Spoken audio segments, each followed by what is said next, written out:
Usaping pananampalataya. Ang pangangaral ng mga pastor sa Pilipinas. Ang tanong, katotohanan ba?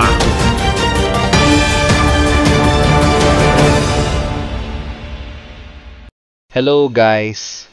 Ang pagtalakay at pagsusuri sa mga mangangaral na tatalakayin natin ay layunin nating magbigay ng makakristyanong pagsusuri sa mga pahayag ng mga pastor. Hindi para manira, kundi para magbigay linaw.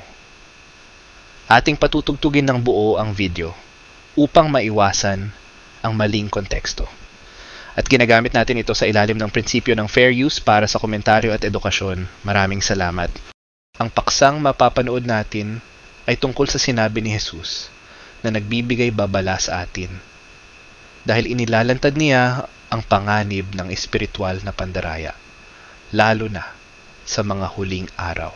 Ipinapakita rin niya na maraming lilitaw na huwad ng mga Kristo o guro na mag-aangking sila ang tagapagligtas. Kaya tinatawag ni Jesus ang kanyang mga tagasunod na maging mapagmatyag at matatag sa pananampalataya. Halina at atin ng panoorin. Sumainyo ang kapayapaan ng Panginoon ngayong oras na ito, mga kapatid, mga kababayan, at lahat ng mga taga-subaybay ng palatuntunang ito ang dating daan. Muli po sa tulong ng Diyos tayo'y naririto at umaasa kami na sa susunod na isang oras ay makapiling kayo sa isang malayang pag-aaral ng Biblia para sa kapakinabangan ng ating mga pagkatao sa kaligtasan ng ating mga kaluluwa. Ngayong oras na ito, patuloy po tayo sa ating ginagawang krusada ng pagbubunyag ng iba't ibang mga katiwalian sa pananampalataya. Nakita natin noong nagdaang linggo ang malaking pagkakamali ng mga nagsasabing magra-rapture daw noong Oktubre 9 at yun namang isa'y Oktubre 28. Yan lumabas po sa pangyayari at sa pamamagitan ng Biblia na yung mga taong yay mga bulaan, mga sinungaling, mga mangangaral na panggagalingan ng pagkaligaw kung hindi tayo ganap na mabibigyan ng karapatang o karapat-dapat na impormasyon sa mga salita ng Diyos sa Biblia. Kaya ngayon pong oras na ito, mga kababayan, ay minagaling naming sa tulong ng Diyos ay ipaglingkod sa inyo muli ang isang paksa ng pag-aaral na may kinalaman sa mga nagaganap na ito sa ating panahon. Alam nyo, kung ating iisipin, isa lang naman ang ugat niyan, lahat na yan eh. Yang hula-hulang mali, yang pag-aaral ng pangangaral na mali, pagbibigay ng maling pag-asa sa mga tao, malaking perwisyo sa sosyedad yan. Alam niyo sa Korea, napakaraming nagbenta ng ari-arian. At pagkatapos nagsasayawan doon at dadating na ang Panginoon Kristo Sa ganap ikang alas 11, dadating na. Dahil sayawan ng sayawan, wala na silang pakialam sa mundo. Pati mga inhinyero, pati mga arkitekto, pati mga doktor, sayawan ng sayawan doon. Miski rito sa may, LDP building ba yun? Dito sa may Quezon City. Yung mga nakumbirti nilang mga Pilipino.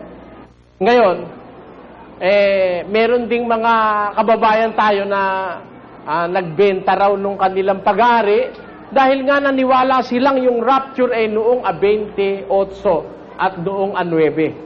Sabagay, hindi na po bago yan sa mga born again daw sila. Bakit? Noong 1988 meron ding grupo ng born again na nagsabing March 1988 daw ang rapture. Pare-parehong napatunayang mali ang mga bagay na yan. Ngayon, iisa po ang pinanggagalingan niyan, mga kababayan. Yung pagkakaligaw, yung pagkakaturo ng mali sa mga tao, ang pinanggagalingan niyan ang ugat yung mangangaral. At yan ang sinasabi ng ating Panginoong Hesus dito sa Mateo, Pakinggan nyo't gusto kong basahin sandali itong talatang. Alam na ninyo ang talatang ito. Sasariwain lang natin sa pagtuturo ng kasulatan. Ganito ang sinasabi.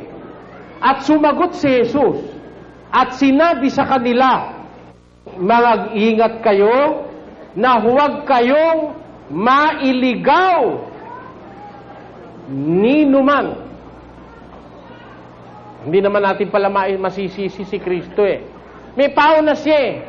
Mag-ingat ang wika kayo na huwag kayong mailigaw ni numan. Bakit? Sapagkat marami ang magsisiparito sa aking pangalan na magsasabi, ako ang Kristo, at ililigaw ang marami. Kita nyo? Kaya kung kayo aanib sa relihiyon, mga kapatid, mag-iingat kayo. Mga kababayan, bago nyo tanggapin ang isang samahan o ang isang mangaral, ingat muna, suriin nyo muna. Bakit ko sinasabi ito? Kasi may babala si Kristo. Mag-ingat kayo na huwag kayong mailigaw ni numan.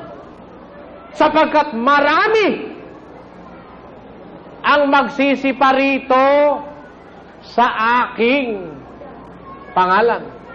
At ito'y totoo. Bagaman maraming mga propetang sinasabi ang mga tao na popular daw silang mga propeta, kagaya ni Baha'u'llah nung Baha'i Faith. Kagaya ni Zoroaster ng relihiyong Zoroastrianism. Kagaya ng iba't ibang mga kinilalang tao sa relihiyon. Ang totoo yung sinabi ni Kristo. Sa mga huling panahon, marami ang magsisiparito. Sa pangalan ni Zoroaster? Hindi. Sa pangalan ni Buddha? Hindi. Maraming magsisiparito sa aking pangalan, ang sabi ni Kristo. Kaya hindi ba ang katuparan ngayon yung nagkalat na yung mga born again daw sila? Mga matik-matik? Di ba? Ang lahat na yan, ang daladala, hindi pangalan ni Buddha, kundi pangalan ni Kristo. Katuparan nung sinabi ni Kristo, marami ang magsisiparito sa aking pangalan at magsasabi na ako ang Kristo. At ililigaw ang marami. Kaya sa panahong ito, mas marami ang ligaw kaysa sa totoo. Mas marami ang naililigaw kaysa sa naitutunsun sa tamang landas ng katwiran. Yan ang senaryo sa ating panahon. Ba't hindi mo sasabihin marami naililigaw? Biro mo. May daladalang panyo. Mahalaga yung kayang panyo. Yung isa naman, walang panyo. Yun, saan mo pinagkuha yun? Asa sa Biblia yun? Wala yun eh. Kaya sabi ko, ligaw na ligaw. Sasayawan eh. Oh? Sasayawan. Samantalang sa Biblia, doon sa panahong Kristiyano, wala namang mababasang yung mga Kristiyano yung nagsayawat ng rock and roll pa eh. Wala nun eh. O, wala nun. Saan kayo makakakita sa Biblia? Mga Kristiyano nag-rock and roll. Ha? At may combo. Ha? Pagkatapos kalahating oras, puro awit at yung salita ng Diyos 15 minutos na lang kung pag-aralan. Kaya ngayong umaga o ngayong hapon o ngayong kahit anong oras ninyo marinig, kahit marinig nyo ng gabi ang palabas na ito, aalamin po natin sa Biblia, mga kababayan, paano natin makikilala yung talagang mangangaral ng Diyos? Paano po natin siya madidiwaan? Aalamin natin sa Biblia, mga kapatid, para huwag tayong madaya. Aalamin natin ng mga pamantayan ng Diyos na nagpapakilala sa atin kung ang mangangaral ay sa Diyos o kung ang mangangaral ay hindi sa Diyos. Ngayon, para ito'y magliwanag sa atin, umpisahan natin ang pagsisiyasat sa pamamagitan ng paglagay natin sa isang kalagayang tayo'y para tayo inosente, walang alam. Tatanong tayo sa Diyos, sasagutan Diyos. Yung isinagot ng Diyos, yun ang tama. Yun ang totoo. Yun ang atin tatanggapin. Umpisahan natin ang pagtatanong sa Diyos. Panginoon, may paraan ba para makita namin yung mangangaral na sa Diyos? Baka naman wala na kaming pag-asang makakita ng sa Diyos dahil puro sa Diyos na lahat ito Wala naman tumindig na hindi sa Diyos. Sabi ni Joseph Smith, noong 1820. Ako ang sugo ng Diyos. Dahil kinausap ako ng Diyos doon sa gitna ng kakahuyan at tinanong ko siya, ang sabi ni Joseph Smith, I ask the personage that is before me, who of this religion I am going to join. But he answered to me and said, you shall join none of them, because all of them are abomination in my sight. Ayun. Yun ang sabi ng Diyos kay Joseph Smith. Wala kayo kang aaniban dyan, dahil lahat kayo mga mali.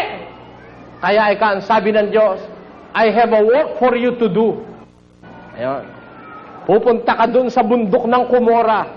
May makikita ka ron na mga gintong papel. Ha? Ano man tawag dun? Sa golden plates. At may mga nakasulat doon na characters na kung tawagin ni Joseph Smith and Company ay Reformed Egyptian. Itatranslate mo yon at bandang huli yun ang magiging Book of Mormons. At ikaw ay magtatayo, ang itatayo mo ay ang Church of Jesus Christ of the Latter-day Saints sa shortcut Mormons. Ayun. Then, 1820, sinugo ng Diyos si Joseph Smith. Ngayon, ipinanganak naman si Mr. Manalo. Noon ding mga panahon 18, wala pang 19 noon 18 pa lang Ngayon, noong 1913, lumitaw ngayon si Ginoong Manalo na siya naman ang sugo ng Diyos. Kaya magkakompetensya na ho sila ni Joseph Smith. Teka muna, may nakalimutan tayo. Doon pala sa Amerika, nag-aagawan na pala noon sa panahon na yun si Joseph Smith at saka si Charles Taze Russell ng saksi ni Jehovah. Sabi naman ni Russell, siya raw ang sinugo ng Diyos para ipangaral sa buong mundo ang pangalan ng Diyos at ang pangalang yan ay Jehovah. Wala nang iba. Kaya alam nyo, agawan na agawan yan Ngayon tayo hindi makikipag-agawan, mga kababayan. Ang layon ko, kaya ko binubuksan ng pag-aaral na ito sa inyo para mabigyan tayo ng isang pananaw na magmumula sa Diyos. Kung kikilala tayo sa mga ngaral, talaga kayang ito dapat kong kilalanin. Ang mga ngaral na ito kaya ay sa Diyos. Ang tanongin natin ang Diyos, meron bang paraan, Panginoon, para makilala namin yung sa Diyos na mga ngaral? O baka walang sa Diyos? Baka puro naman sa Diyos? Kagaya nung iba. Sabi kasi nung iba, pareho lang sa Diyos yan. Kumbaga ikaw sa parang Christmas tree yan. Sa baba malaki. Iba-ibang puntos. Pagdating ka sa dulo, isang point, andun na ikaw ang Diyos. Kaya lahat yan, ikaw papunta sa Diyos. Kung bagay ka pupunta ka sa Maynila, dumaan ka sa MacArthur Highway, dumaan ka sa Super Highway, dumaan ka sa International Highway, makakarating ka ng Maynila. Ganun ang paniwala na iba, puro raw sa Diyos yan. Ngayon, pare-pareho lang naman ika ang Diyos na ating sinasamba, sabi naman nung iba. Ako naman, di ako makapaniwala ron, pagpauman ninyo. Hindi ako makapaniwalang pare-pareho ang ating Diyos at pare-pareho tayo papunta sa Diyos. Bakit? Tingnan ninyo, bibigyan kayo halimbawa. Tanungin mo sa Badista, kayo ho, ba't ho kayo hindi kumakain ng baboy kaya sarap-sarap ng lechon ni Ando? Ha? Aba, bawal ng Diyos ang baboy. Karumal-dumal nga. Ayun ang sagot ng Sabadista.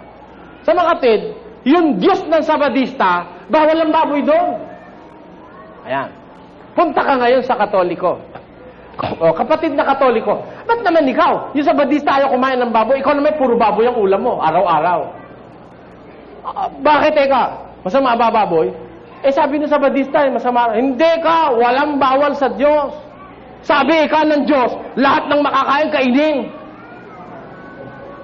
Iba naman ang Diyos ng Katoliko. Dahil yung Diyos ng Katoliko, lahat ng pwedeng kanin, kakanin mo. Kaya nga pati bayawak di ba? Subukan mo nga sa Sabadista kung kainin yung bubuli. Pwede ba yun? Sa Sabadista, karumal, dumal yan. Kaya doon lang sa punto na yun, magkaiba yung Diyos ng Sabadista at saka ng Katoliko. Eto pa isa. Tanungin mo doon sa isa, ano bang araw ang pagsamba? Sabado ika. Yan, Sabado ang pinabanal ng Diyos. Ang Diyos ang may utos na Sabado pagsamba. punta ka sa Iglesia ni Cristo. Ano ba araw pagsamba? Huwebes at saka Linggo. Hindi mo ba pwede Sabado? Hindi ka. Ang utos ng Diyos ay Linggo. Saka Huwebes. Yun naman ay Huwebes, napagkaisahan namin yun.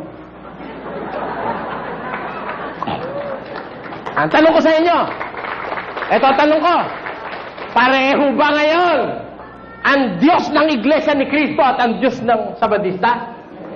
Hindi. Bakit?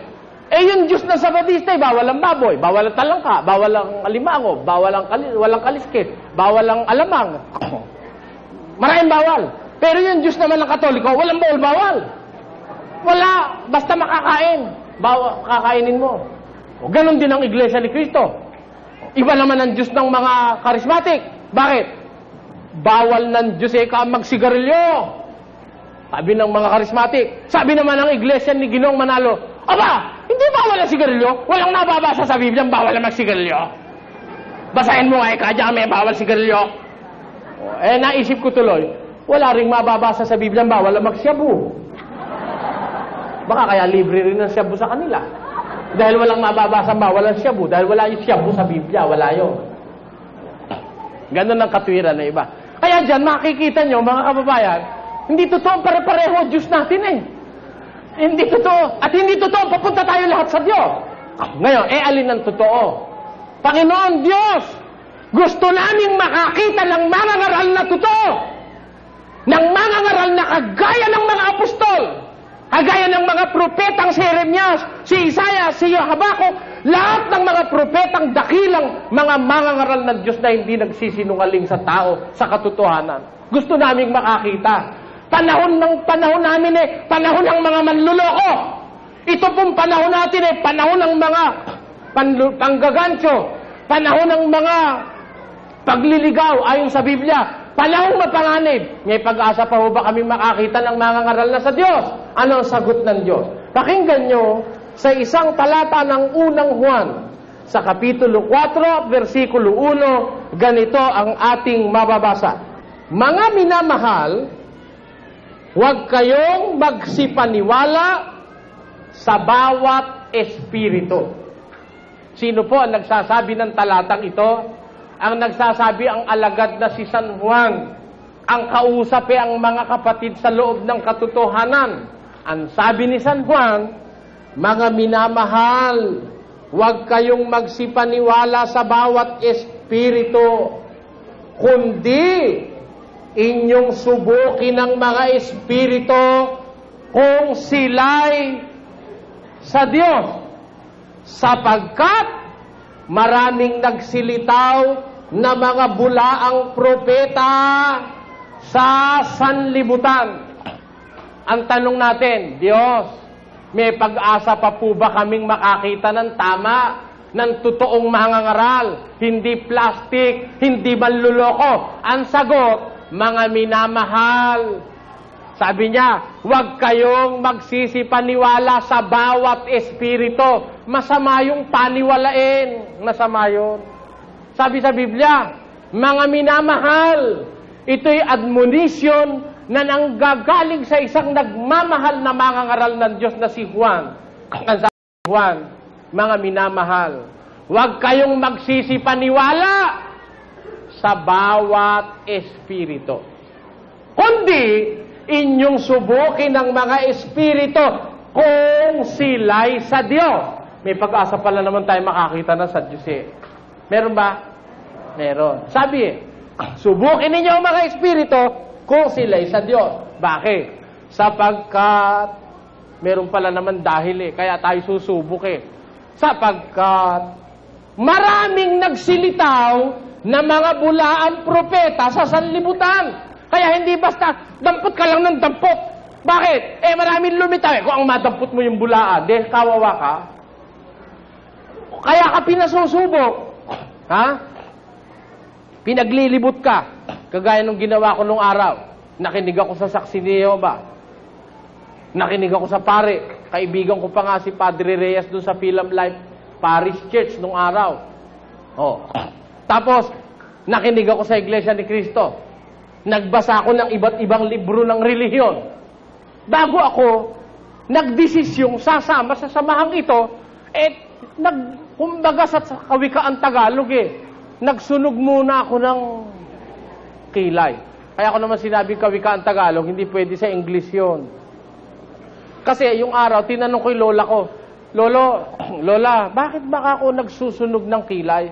Bakit ba kailangan mo para ka matuto, susunugin mo pa kilay mo? Hindi ka, ganito kayo apo. Nung araw dito sa ating bansa, walang ilaw kundi yung kingke. Yung sa Kapampangan paritan. Sa Tagalog gasera yata ang tawag doon.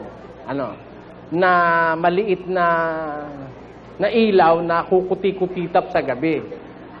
Pag ikaw nag-aaral nung kailangan idikit mo yung binabasa mo doon sa ilaw at pati ikaw didikit. Kaya kung minsan sa kadidikit mo, hindi mo napapansin, sa kababasa mo sunog na pala yung kilay mo.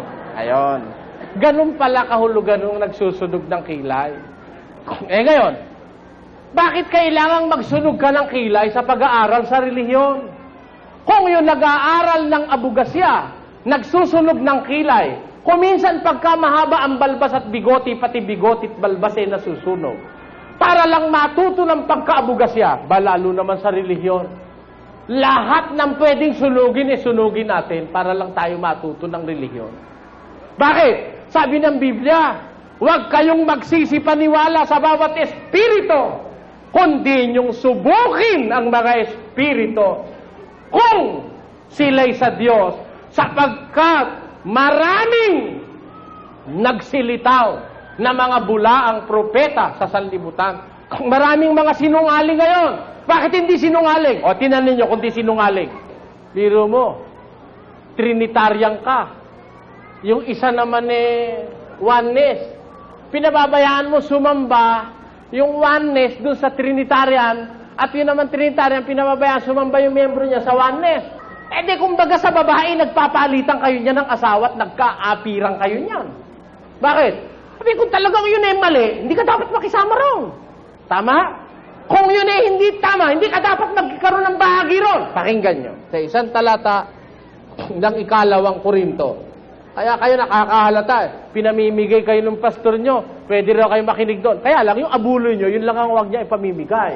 Dito nyo ikaibibigay sa Mother Church. Halatang halata, ang motibo'y sa lapi. Pakinggan nyo. Sabi ni San Pablo sa 2 Korinto 6:14.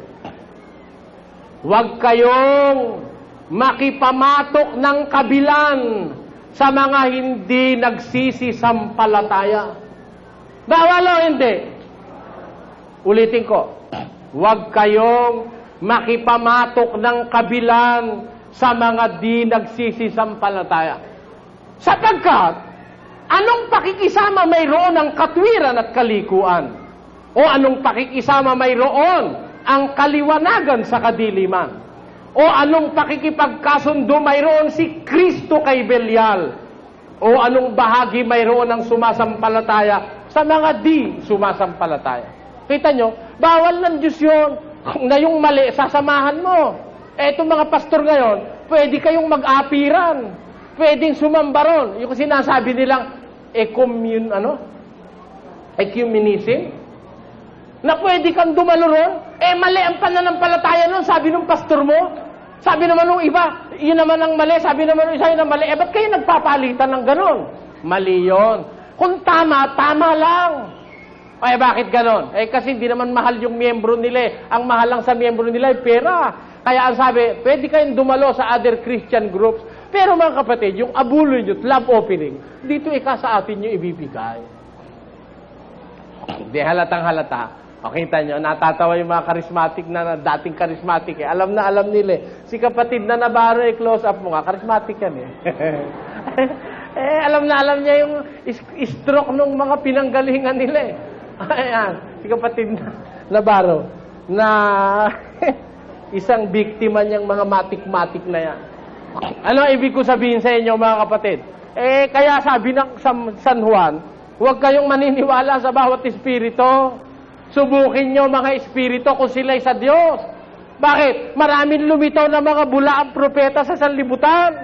Maraming manluloko ngayon. Maraming bulaan, maraming sinungaling. Ililigaw ang Konti?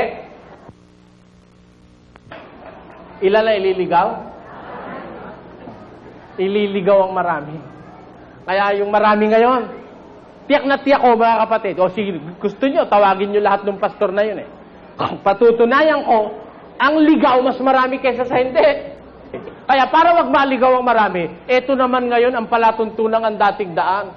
Sa aming krusada, na ipahayag sa tao, maging well-informed ang tao tungkol sa pasikot-sikot ng mga pananampalataya sa ating panahon sa pamamagitan ng kasulatan. Kaya alamin natin, meron ba tayong pagkakataong makakita ng totoo? Sabi ng Diyos, subukin nyo lahat ng bagay. Sabi niya, huwag kayo magsisipaniwala sa bawat espiritu. Subukin ninyong mga espiritu kung sila'y sa Diyos. O di, meron sa Diyos. Meron sa Diyos. Kaya lang, yung mga sa Diyos na yon, nasa gitna ng maraming mga bulaang propeta. Mas marami yung bulaan. Mas marami manluloko. Mas marami yung manliligaw. Mas marami yung manghuhut-hut. Mas marami ang mga plastic, mga mapagpaimbabaw na kagaya ng mga eskribas at pariseo nung araw. Mas marami yon. Kaya pag hindi ka mag-iingat, malamang-lamang ang mapuntahan mo yon. Yung iglesia ng mga plastic na umiiyak na wala naman luha. Mga kapatid, para nakakain ng kamyas na walang asin. Kaya asim-asim ng pagmumukha, wala namang luha. Yun ang naituro niyang mga pastor na yan na mga pag-aartista sa kanilang mga miyembro. Ako po'y pinagpala ng ating Panginoon. Hallelujah! Amen! Ano ang pagpapala sa akin? Dati akong sa bungiro, lasinggo, babairo. Ngayon mabait na ako. Mabait na raw siya. Halinga. Kaya ikatotoo itong amin. Dahil ako'y pinagaling ng Diyos. Ang tanong ko sa'yo, pinagaling ka ba o hindi ka gumaling? Kasi nasa Biblia, sabi ni Kristo dun sa babae, Thou art made whole. Pinagaling ka. Kumbaga, kung talagang kukunin mo ang essence ng salita, Thou art made whole. Kumbaga, binuo ka uli. Nag-undergo ka ng renovation. You are made whole. Ngayon gumaling yung hika. Pero, manluluko rin. Naalis yung sakit ng ulo. May bunin naman. Nang sabihin ni Kristo dun sa babae, pinagaling ka ng iyong pananampalataya. Walang masama ron. Magaling na lahat yung buong pagkatao nun. Pati puso, pati isip, pati underarm alarm. Tanggal na lahat yan.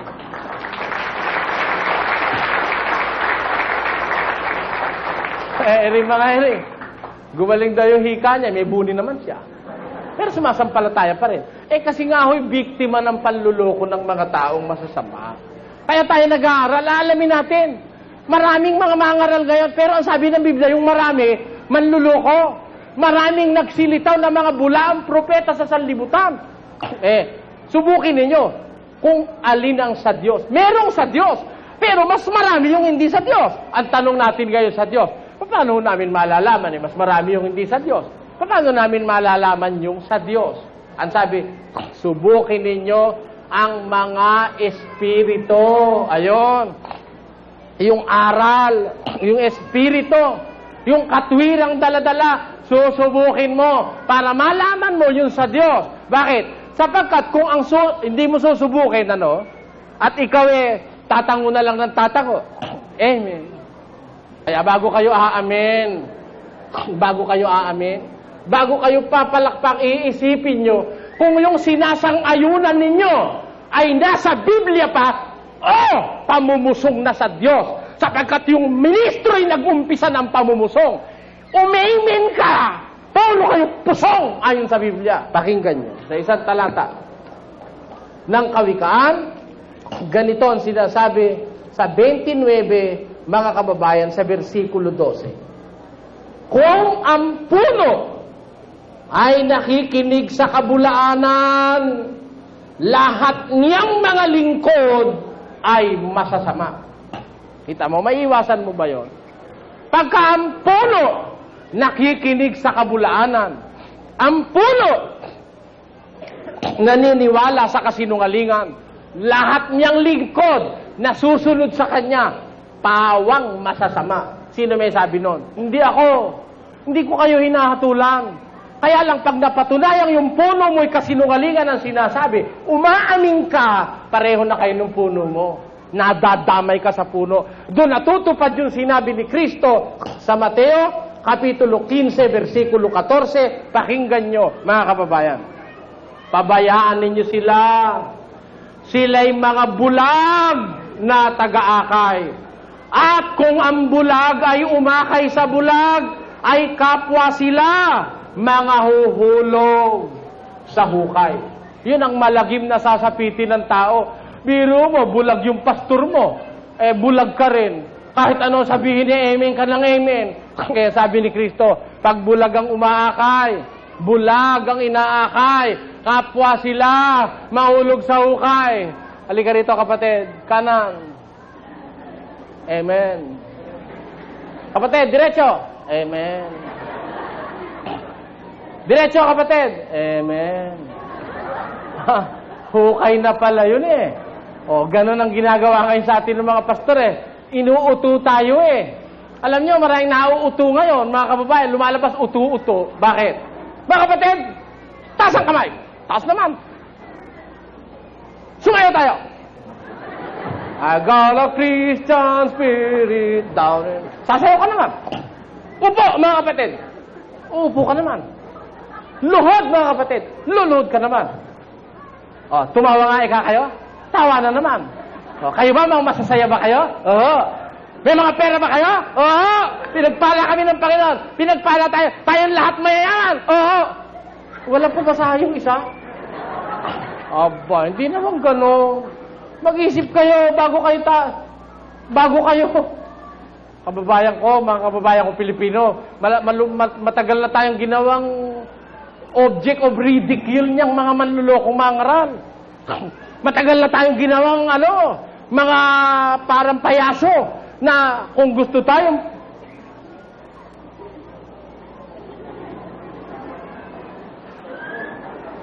sunod naman tayo. Gusto tayong wisikan, wisikan tayo, pwede. Gusto tayong pabangunin, pababangunin tayo. Gusto tayong paupuin, paupuin tayo. Huwag ganon. Huwag kayong basta-basta susunod na susunod. Aalamin muna natin kung nasa Biblia. Sapagkat kawa-awa tayo. Pagka bulag ang umaakay, bulag ang inaakay, kapwa mahulog sa hukay. Pag hiningi yung ikapo, bibigay ka naman. Humingi ng labo o piring, bibigay ka naman. Humingi ng pambayad sa kuryente, bibigay ka naman. Humingi ng pampatrikula ng anak, bibigay ka naman. Lahat na lang hinihingi sa'yo, bigay ka ng bigay. Hindi masama yang magbigay kung ang tagbibigay mo'y kasang-ayon ng kasulatan. Pero baka ginagawa ka lang palabigasan ng pastor mo. Wala naman kasi sa Biblia yung mid-year anniversary. Meron ba nun? Na mga kapatid, anibersaryo ng pagkatatag ng ating iglesia sa 27 ng Hulyo ay 20 taon na ang ating iglesia. Kaya meron tayong isang malaking pagtitipon at doon ay mag-aabuloy tayo sa ikaluluwalhati ng Diyos. Saka nakakita sa Biblia, pag may anniversary, may abulo yan. Meron ba nun? O sige, kahit isang sitas lang pakita mo. Ako naman pag may sitas, amen. Yuko ang ulo ko pag may sitas. Pagka wala, inimbento lang ng pastor. Saan mo ka kung mababasa yung hinihingi yung abulo yan ng Webis sa Biblia? Sabi ko doon sa pastor na Iglesia ni Cristo, wala eka sa Biblia yun. Napagkaisahan eka namin yun. Bakit eka kami nagkaisa? Meron ekang utos ang Diyos na magkaisa kami. Eka, binasa. Babasahin ko rin. Eto, sabi. Yun daw abulo yan ng Webis. Napagkaisahan daw nila, sabi ng pastor na Iglesia ni Cristo. Saan ni kako kumukay ng batayan? Binasa ito. Babasahin ko. Katotohanan muling sinasabi ko sa inyo, kung pagkasunduan ng dalawa sa inyo sa lupa, ang nauukol sa anumang bagay na kanilang hihingin, ay gagawin sa kanila ng aking Ama na nasa langit. Ayan. Sabi ni Kristo, kung pagkasunduan ng dalawa sa lupa, ang tungkol sa anumang bagay na hihingin, gagawin ni ka ng Ama sa langit. Kaya kami nagkasundo, nahihingi kami ng abuloy pag-Webes. O ano ka masama yan? Sabi ko. Ang tanong ko sa iyo, kapatid, Kasagot-sagot ba naman sa akin yung ministro doon sa liko? Huwag mo ako tawagin kapatid. Hindi ka tayo magkapatid. O sige, payag na ako. Ang tanong ko ako sa'yo, kaaway. Yung sinabi ni Kristo na kung pagkasundoan ng 2 o 3 sa inyo sa lupa, ang tungkol sa anumang bagay na hihingin, gagawin ng Ama sa langit. Kanino hihingin? Ha? Kanino hihingin? Magkakasundo yung mga mangangaral na hihingi. Kanino hihingin? Aba, hindi ligaw yung tao. Hihingin, hiningi sa tao. Basahin nga natin kung kanino hihingin. Basa. Muling sinasabi ko sa inyo na kung pagkasunduan ng 2 sa inyo sa lupa, ang nauukol sa anumang bagay na kanilang hihingin, ay gagawin sa kanila ng aking Ama na nasa langit. Kanino hihingin yung pagkakasunduan? Hihingin sa Ama. Ang ginawa ng Iglesia ni Cristo, hiningi sa miyembro yung abulo ng Huwebes. Ligaw ba o hindi? Ligaw. Maling pakahulugan. Ang tinutukoy ni Kristo, pagkakasunduan ng 2, 3 na hihingin sa Ama. Alin ba yung hihingin? Yung patawad sa kasalanan, yun ang hihingin. Katunayan, tuloy natin. Sapagkat kung saan nagkakatipon ng 2 o 3 sa aking pangalan ay naroon ako sa gitna nila.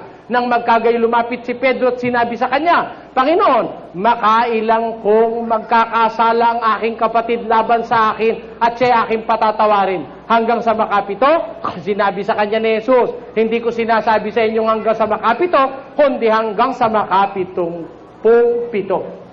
Ang tema ng pag-uusap dito, yung pagpapatawad sa kasalanan.